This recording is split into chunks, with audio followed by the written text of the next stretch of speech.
সুদের টাকা দিয়া আপনি যদি বাজার থেকে হালাল এবং সুন্নাহসম্মত উপায়ে বিসমিল্লাহ আল্লাহু আকবার বলে জবাই করা গরুর গোশত কিনে আনেন, তাহলে কুকুরের গোশত রান্না করে খেলে যেরকম গুনাহ হবে, আপনার সুদের টাকা দিয়ে গরুর গোশত কিনে এনে খেলেও সেরকম গুনাহ হবে।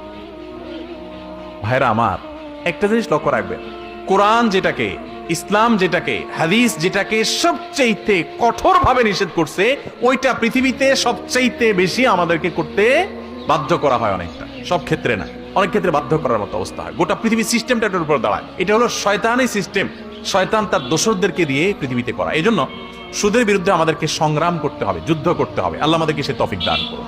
এখন যে ভাই প্রশ্ন করছেন, উনি হয়তোবা ফাঁসা গেছেন কোনো কারণে, সুদী লোন নেওয়া ছাড়া উপায় নাই। তো ফাঁসাটা কিরকম?